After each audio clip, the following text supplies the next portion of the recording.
The day had already been heavy, the kind of day where tension buzzed in the air before a single word was spoken. I had been preparing for weeks, gathering every document, every letter, every grain of evidence I needed for my meeting with the state attorney general. It wasn't just a formality. It was the kind of meeting that could finally bring clarity to the storm that had been raging between me and the HOA. And as fate would have it, right at the center of that storm was Karen. The cabin was supposed to be my safe space. Tucked away in the trees, silent except for the wind rattling through the branches, it was where I could think, breathe, and prepare without the suffocating pressure of neighbors' watchful eyes. But the silence didn't last. It was broken by the slam of a door I hadn't opened, the sharp echo of footsteps I hadn't invited. I knew even before I turned that it was her, Karen, always barging in, always louder than the space around her, like she couldn't survive unless she was filling the world with her demands. "What the hell do you think you're doing?" I snapped before I even saw her face. She stood there with that same rigid posture she always carried, as though she owned not just the HOA but the ground beneath our feet. "Don't you raise your voice at me," she fired back, her eyes darting toward the folder of papers spread across the table. "I came here because you can't keep secrets from the community, whatever you're hiding." "You trespassed," I cut her off, my chest burning. "Do you even hear yourself? You walked into my cabin during a private meeting." Her laugh was sharp venom wrapped in mockery. "Private? With who? Your lawyer, your little schemes against the association? Don't play victim, boy, everyone knows what you're up to." Her words stabbed deeper than I wanted to admit. Boy, she always said it like that, as if I were still some reckless teenager rather than a grown man trying to hold his life together against her endless attacks. My jaw tightened, but I refused to let her see the sting. "This isn't about you," I said, my voice low but heavy. "This is bigger. The state attorney general is involved. You have no right to."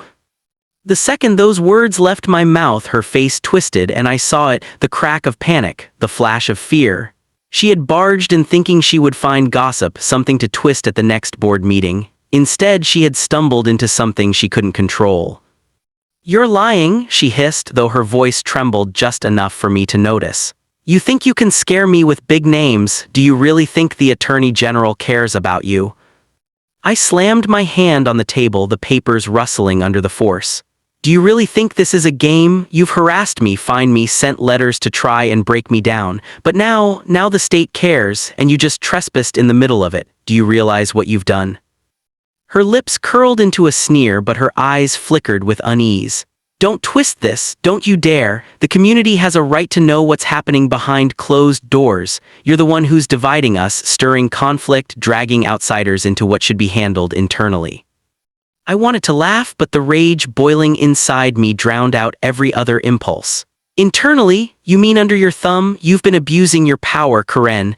Everyone whispers about it, but no one dares to say it out loud because you bully them into silence. But I'm not afraid of you." Something in her snapped at those words. She took a step closer, her voice shaking not from fear but from fury. "You arrogant little brat, do you think standing up to me makes you some kind of hero? You don't know what it takes to keep order. Without me, this whole place would fall apart. And people like you, people who think rules don't apply, are the reason we need someone like me."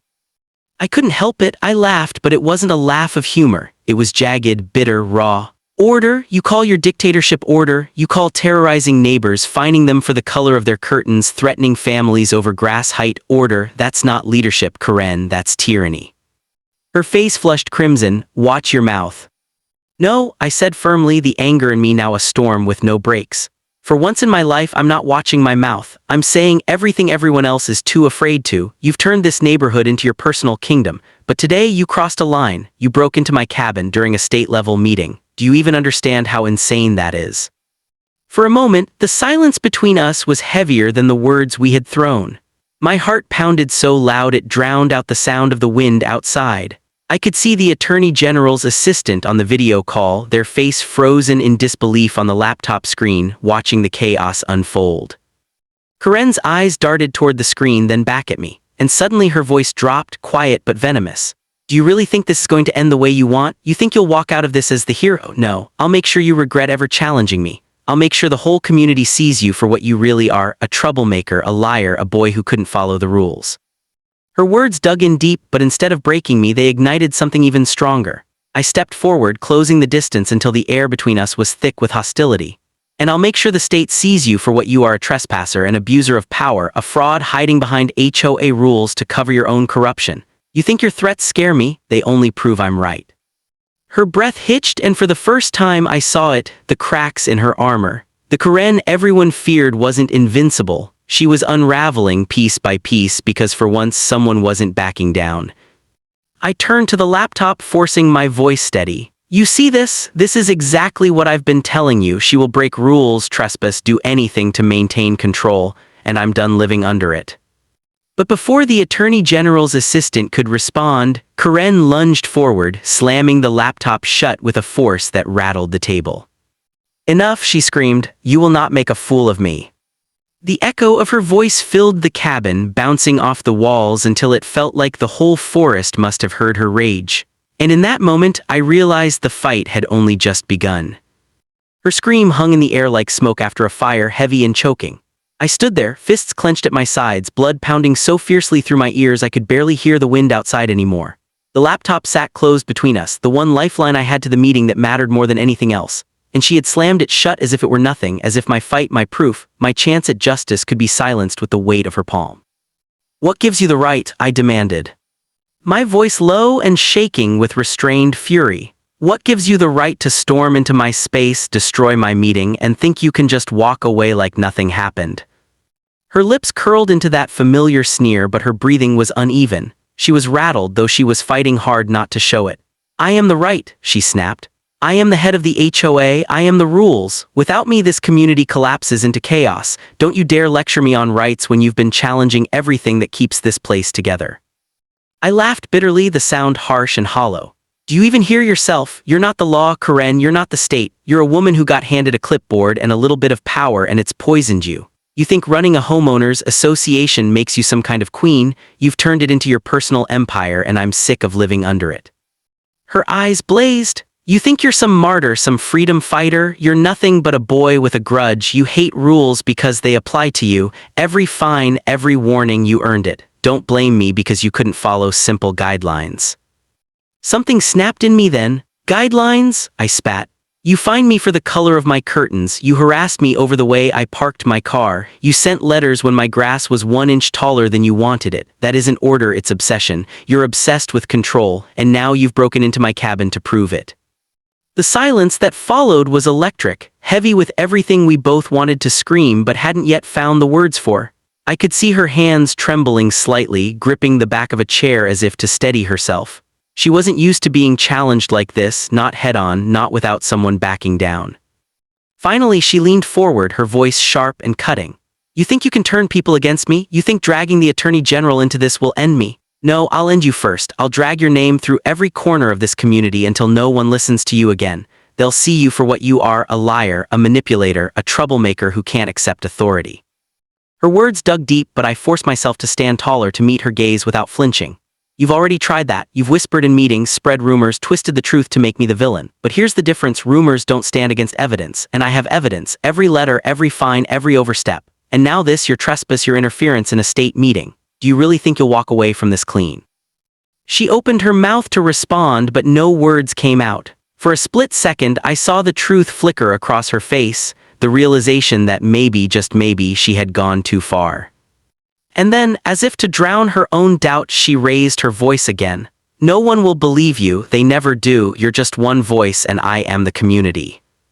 I stepped closer, close enough to see the faint twitch in her jaw, the sweat gathering at her temple. No, Karen, I said quietly but firmly. You're not the community, you're its parasite, feeding on fear, on silence, on control. But parasites don't last forever, they get exposed, and you just exposed yourself. Her hand shot out suddenly, snatching the folder of papers off the table. You think these matter? You think this pile of nonsense will save you? She waved them in the air, her grip white-knuckled. I can tear it all apart right now. My chest tightened, but I didn't move. Do it. Tear them apart. You'll only prove me right. Every second you stand here, every word you say, every action you take is one more nail in your own coffin. Go ahead, Karen. Show the world exactly who you are. For the first time since she stormed in, she hesitated. The papers shook in her hands, her eyes locked on mine as if trying to find weakness, some sign that I was bluffing. But I was, not anymore. The silence stretched until it felt unbearable, and then slowly she lowered the folder back onto the table, though her glare never softened. "You think you've won something here," she said bitterly. "You haven't. You've only made yourself a bigger target. I will not forget this." I exhaled, a shaky breath I hadn't realized I was holding. "Good, don't forget it, because I won't forget the way you barged in here like you owned me. I won't forget the way you tried to silence me, and when this is over, neither will anyone else." Her eyes narrowed, sharp and dangerous. "You'll regret this." Maybe, I admitted, my voice steady despite the storm inside me, but at least I won't regret staying silent. She stared at me for a long, heavy moment, her chest rising and falling in quick, furious breaths. Then she turned sharply, heading toward the door. But before she could leave, I spoke again, my voice cutting through the air like a blade. "Karen." She froze, her hand on the doorknob. "You've already lost." Her shoulders stiffened, and without another word, she yanked the door open and stormed out into the night, the slam rattling the walls of the cabin. I stood there, trembling, the echo of her presence lingering like a storm cloud that refused to clear. My eyes drifted back to the laptop, still closed, the meeting cut off. My chance, my carefully planned moment with the Attorney General ruined.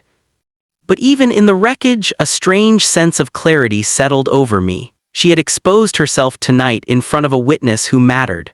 And no matter how much she threatened, no matter how loud she screamed, there was no erasing what she had done.